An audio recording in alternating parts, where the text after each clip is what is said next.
5 berita terpopuler hari ini Selasa 2 September 2025 di Bloomberg Technos Flash 5. Pertama, aktivitas pabrik Cina tetap kontraksi meski tarif ditangguhkan.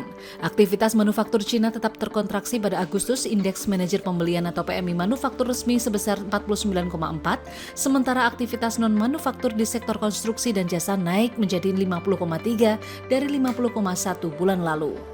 Hal ini disebabkan tindakan keras pemerintah Cina terkait perang harga yang menghambat produksi, cuaca ekstrim yang menghambat perjalanan, dan pasar perumahan yang merosot dalam waktu yang sama.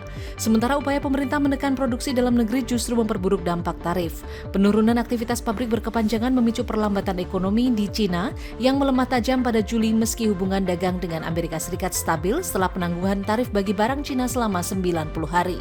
Kedua, daftar lengkap harga emas di Pegadaian 1 September 2025. PT Pegadaian merilis harga emas batangan yang diperdagangkannya pada Senin 1 Agustus 2025. Dimulai dari emas murni batangan PT Antam ukuran terkecil 0,5 gram seharga Rp1.082.000, sementara ukuran 1 gram Pegadaian memberi harga Rp2.060.000.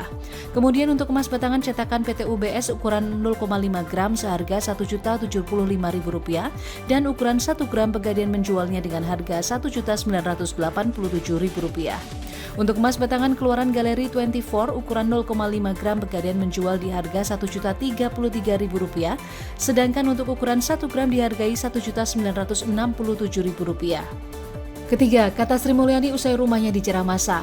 Menteri Keuangan Sri Mulyani buka suara setelah rumah pribadinya di kawasan Bintaro, Tangerang Selatan dirusak dan dicerah massa dalam rangkaian unjuk rasa Sabtu 30 Agustus 2025.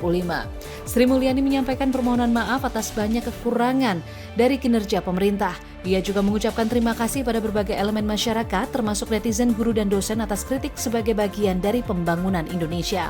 Namun Sri Mulyani juga menegaskan penyusunan balaid dilakukan sesuai perundangan melibatkan pemerintah, DPR RI, dan DPRD. Ia meminta jika masyarakat tidak puas dan hak konstitusi dilanggar undang-undang, maka publik dapat mengajukan peninjauan kembali atau judicial review ke Mahkamah Konstitusi. Keempat, ekonom sebut kepanikan pelaku pasar modal akan segera mereda. IHSG turun hingga 3,5% menjadi 7.547,56 pada pembukaan perdagangan Senin 1 September 2025 dipandang oleh ekonom Universitas Paramadina Wijayanto Samirin sebagai kepanikan dari pelaku pasar usai gejolak politik disertai unjuk rasa rusuh sepanjang pekan lalu.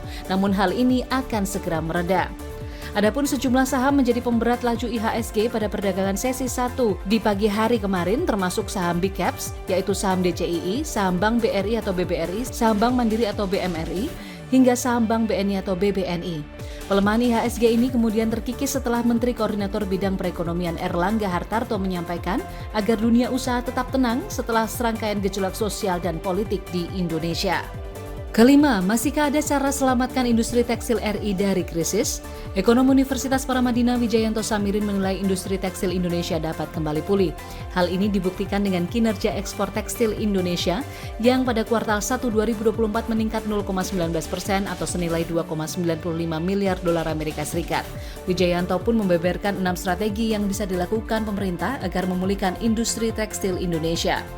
Pertama, memberikan bantuan akses kredit bagi pelaku usaha yang terkendala finansial. Kedua, memberikan insentif pajak khusus produk tekstil berorientasi ekspor sebagai substitusi impor. Ketiga, memperketat izin masuk produk tekstil dari negara lain, khususnya dari Cina termasuk yang diperdagangkan secara online. Kemudian cara keempat, mempercepat finalisasi Free Trade Agreement dengan Uni Eropa atau EU-CEPA dan USFTA sehingga daya saing meningkat. Kelima, simplifikasi dan penurunan biaya importasi bahan baku tekstil dan eksportasi produk tekstil. Keenam, mengembangkan jaringan logistik yang efisien, menghilangkan praktik premanisme dalam birokrasi yang menghambat industri. Itu dia 5 berita terpopuler pilihan Bloomberg Technos hari ini. Ikuti terus update selanjutnya di www.bloombergtechnos.com.